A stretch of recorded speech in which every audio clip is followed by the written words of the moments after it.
Hi everyone, I'm Hannah from Hoodles and today I'm sharing the biggest sculpting project I've done so far. How exciting! I did this one as a part of the Frankendoll collaboration where we were supposed to use broken or flawed second-hand dolls. So I dove into my stock box for inspiration and found some really bad ones.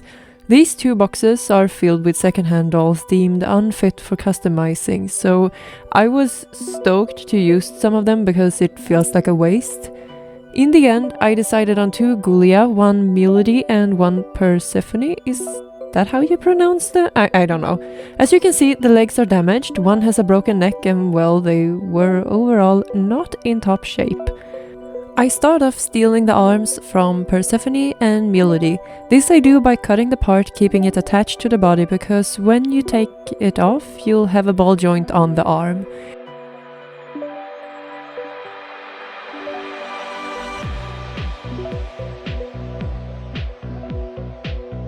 Here I have them. In the end, I only used one pair, but the other pair might come in handy in the future. Who knows?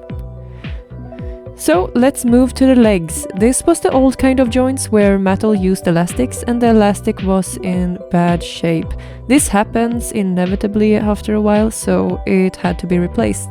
First I cut it off, but then I thought it was nice not having legs in the way while sculpting, so I waited with reattaching. So far we have this. The Ghoulia doll's neck was broken, so I decided that I'd use the rest of the body to make the abdomen of the creature I was planning. Time for some rough cutting. I had a plan for all the parts, it was just in my head though, so I did this one thing at a time, taking it slow and intentional.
Here are the pieces. It looks like a mess, so let's start assembling. I drilled holes and tiny canals in the parts so I could sew them shut with metal wire.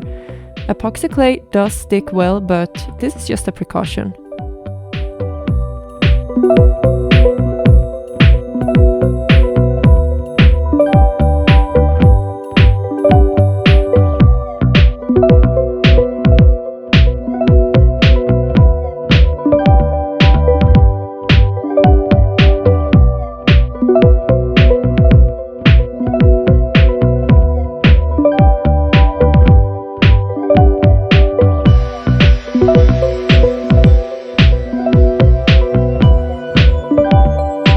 Apoxie clay is heavy and expensive, so I fill in the cavities with hot glue first, then I started on the abdomen.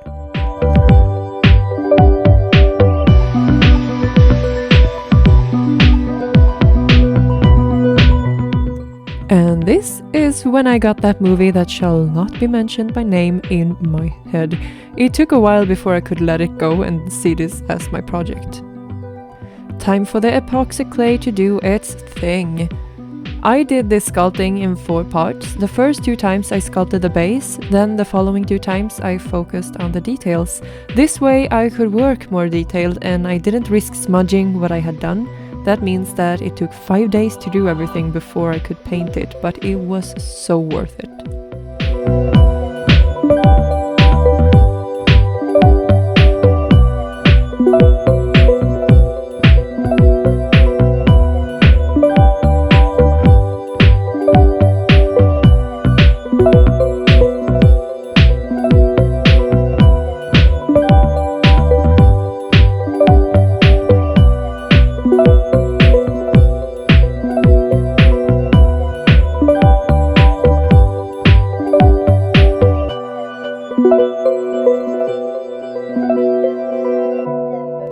kind of looks like bracelets, but they are ribs.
Sanding. This is my least favorite part of customizing, mostly because it creates this fine dust that is a hassle to clean up, but I've learned the hard way not to cheat on this part since it will show after painting, like a lot.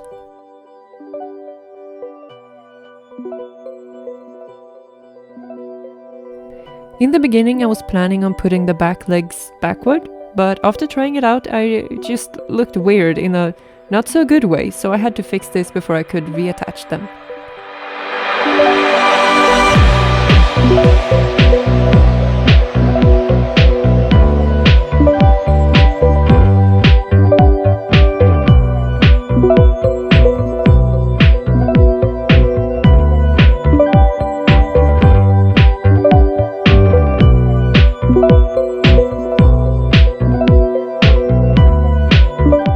To use the airbrush. I use Shmincke, but I won't say if it's good or not since I'm still new to airbrushing. I'm not experienced enough to have an opinion. Flukes might as well be my lousy technique. Who knows? Comparing to the default paint that came with the airbrush though, this paint is superior. I learned from painting Delphox mask though, this time around I'm painting thinner layers.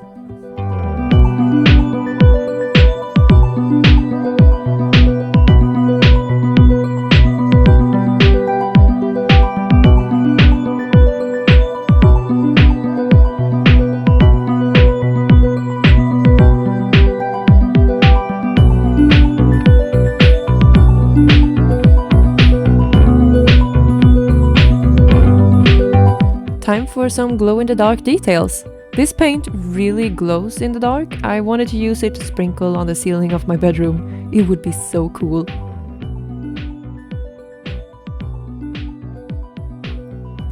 The paint on the legs started scraping off, unfortunately, probably since I didn't sand them at all, so I decided to use fall leather instead.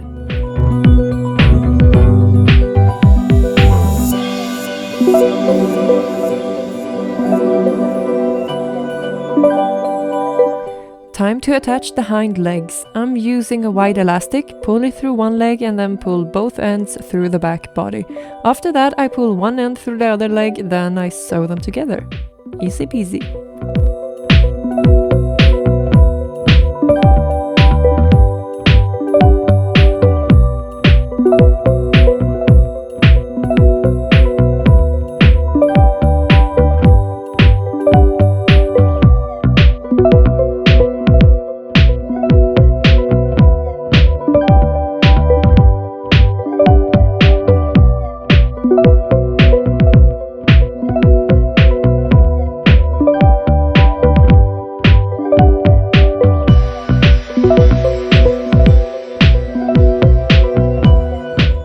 And now she can stand on her 4 legs. She is surprisingly stable.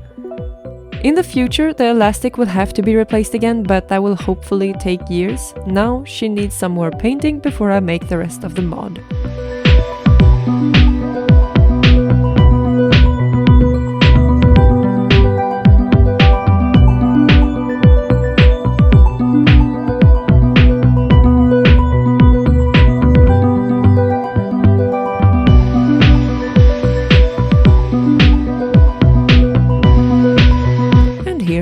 The body.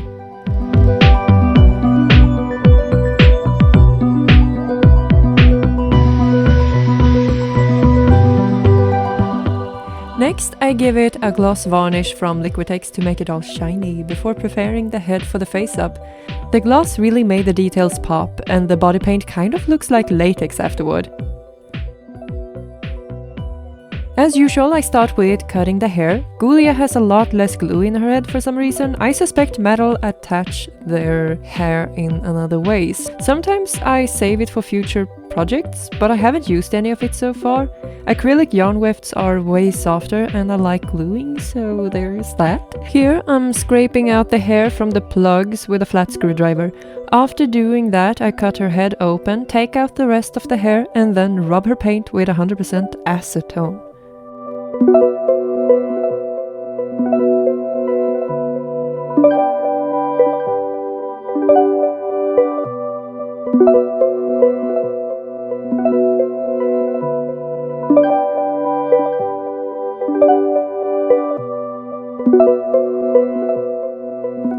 I wanted her head to have a pair of arms because I had a spare pair, so why not? I start with cutting out holes for the elastics and then glue a piece of straw as a canal. I do this the same way as I did the legs, except this time I use some hot glue, fold the elastics and I tie it instead of sewing.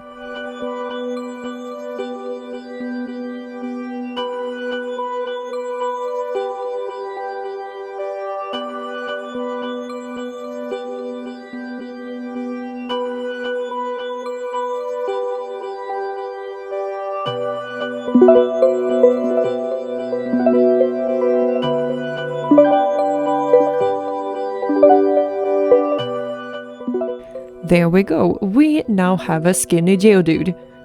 On to the hands. She's going to have 3 arms, the first pair with glowing eyes, so I made eyeballs from polymer clay before I made eyelids from Apoxie Clay.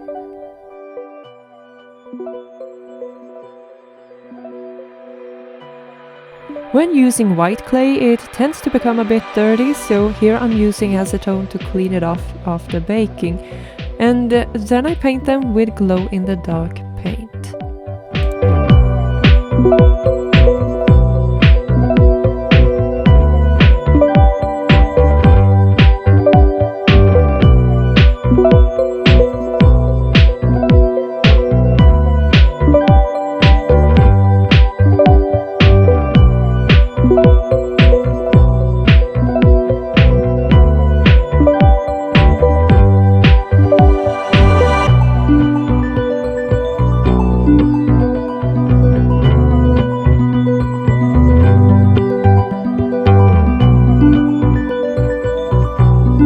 The second pair will get some painting done.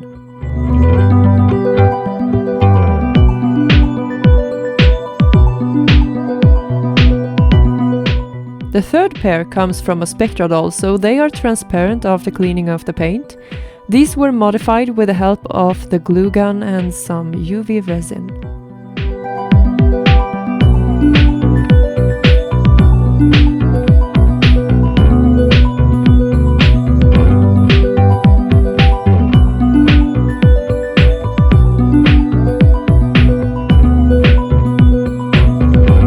Now I can start on the face up finally. It had been a while since I last painted a doll. When I started, I felt this super happy feeling, you know the one that feels in the chest like it's going to burst? It was such a small thing, but I think that's the feeling of happiness.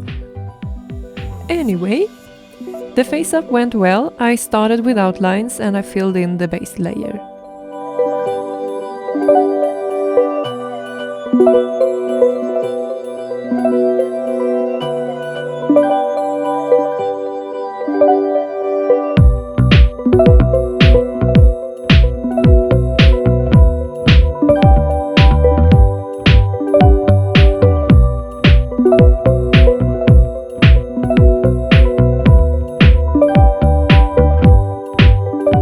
I started outlining the nose too, to give it more definition, and I like the effect. Then I work on the blushing. Her nose, cheeks and forehead get some red pastels.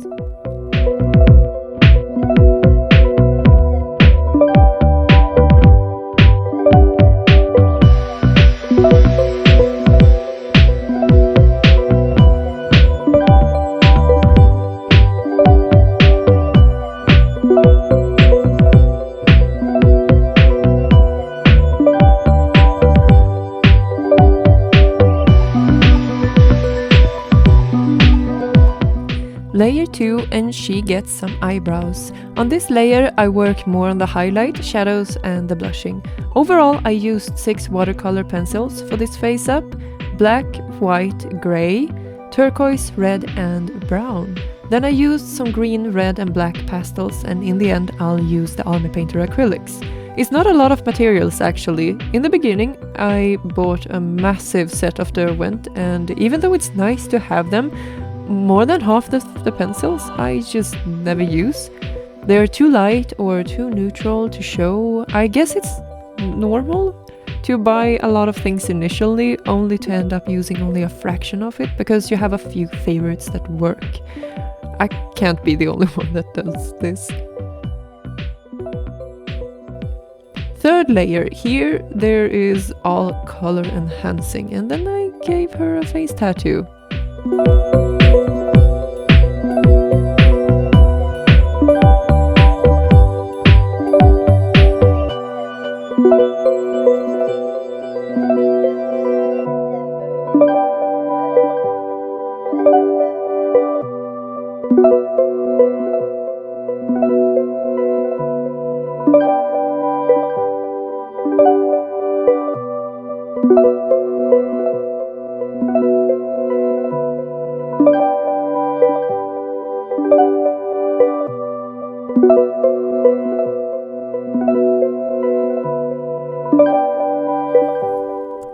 The fourth layer, time for the acrylics to do their thing.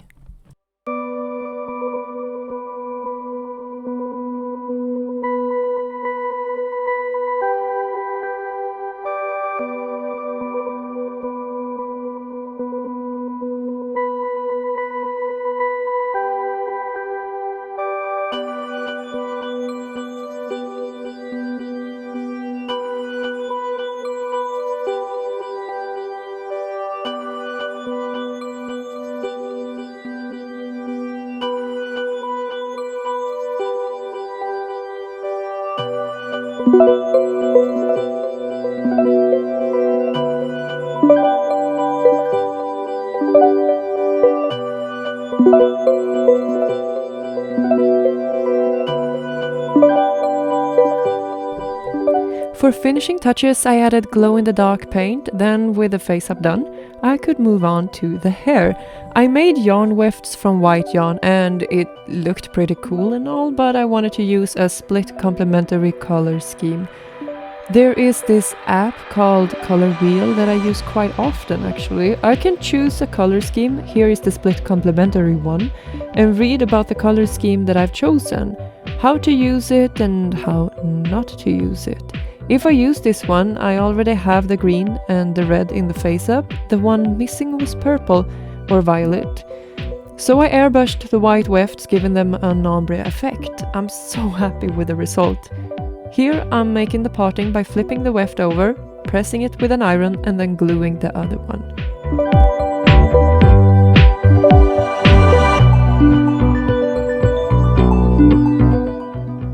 After drying, that one also got flipped over and pressed down.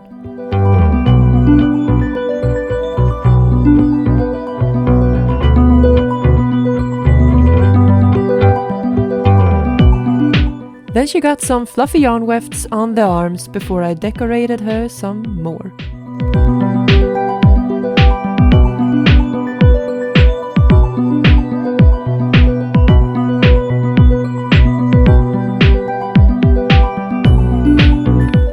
So she turned alien. I was looking at pictures of H.R. Giger's monsters and I tried. And I really enjoyed the process. There weren't that many mishaps this time either. It went pretty smoothly. This makes me a bit worried about the next custom, but hey, we have to have faith, right? I named her Aura. She feels like one. I don't mean the type of aura that can be part of a migraine where you lose parts of your vision. This has happened to me a couple of times once while driving. Still alive though. No, I mean aura like the energy of some kind. On this certificate of authenticity, I couldn't help myself from using glow-in-the-dark powder. The doll glows in the dark and it looks so cool when you use a black light on her.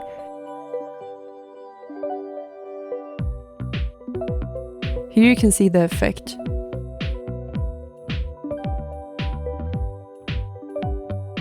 time for some comparison. So I started with these 4 broken dolls, and from all this sculpting, painting and gluing, I ended up with this. The legs I intentionally kept human-like. It looks more like she has a suit that way, and I think she would have worked without the green arms, but I really like them. And she looks fantastic in the dark, especially, you don't even pronounce it that way, especially with a black light. She's so cool. Thank you so much for watching. Don't forget to subscribe. The next doll I'll be making will be far scarier than this one, so heads up. After that one, I don't know what I'll be making, honestly. I have a series I'd like to do. Maybe I should start on that one. Anyway, I hope you have a lovely day, week, month, I don't know. Stay awesome. Bye!